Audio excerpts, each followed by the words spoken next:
Cascade Sports. I'm Marlo Garlington. I'm here at Rockhurst University. Right now I have the head women's soccer coach, Mr. Greg Herdlick. How's it going, Coach? It's going well. Thanks for having me. Coach, tell us a little bit about yourself. All right, I'm a graduate of Rockhurst University. I graduated back in '93, played on the men's team here. As soon as I graduated, I became the assistant women's coach for about 4 years. Took a year sabbatical and then came back as the head coach and have been just started my 15th season as the head coach. So how's it feel to be alumni and come back and teach the same place you played? You know, it's really a great feeling. The school and university kind of molded me into the person that I am, so I feel like I'm always giving back to the school that kind of molded me into the person that I am. All right, Coach. Give us a couple goals that you have for this season. You know, the past 2 years we've qualified for nationals, so we have certainly aimed to get there to nationals. Probably the goal right before that is, while we've had some pretty strong seasons recently, we've yet to really finish in the top 4 of the GLBC, which would host a first round game. So that's also on our minds, and a goal that we have that we're hoping to obtain is to be able to finish in that top 4 to host a first round playoff game. All right, and how do you compare last year's team to this year?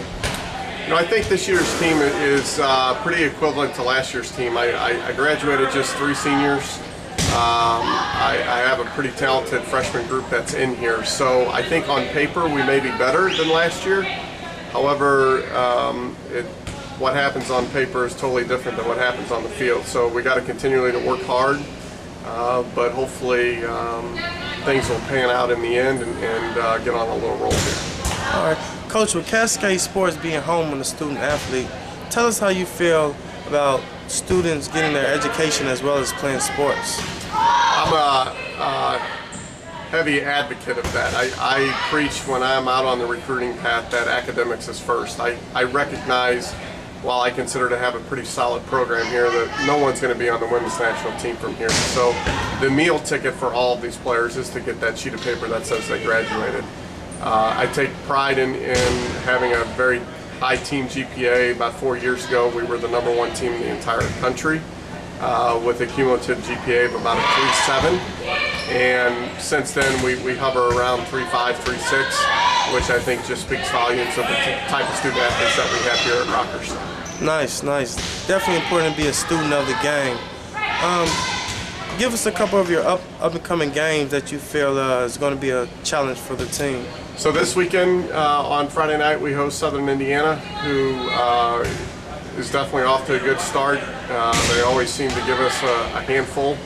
After Southern Indiana, it's probably, if not our most challenging, certainly right up there when we play Quincy and Truman State, who are both currently nationally ranked.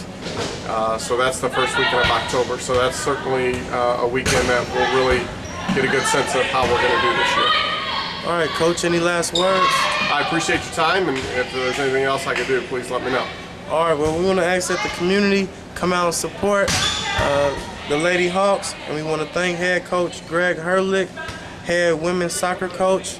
You can check out more videos on CascadeSports.tv. I'm Marlo Garlington. What's up, Kansas City? I'm Brianna Garlington. I'm Charles Williams. And I'm Derek Parker. And we are CMG. And we would like to welcome you to follow both websites. That's whatsupkansascity.net and CascadeSports.tv. Some of our programs consist of Are You Awoke?, Coach's Corner, and many more interviews, news, and blogs. Be sure to like our Facebook page and follow us on Instagram at Cascade Media Group and Twitter at What's Up KC and Cascade Sports. And remember, the victory we call success goes to the best prepared. And when you invest in your community, you are really just investing in yourself. So don't just like it, share it.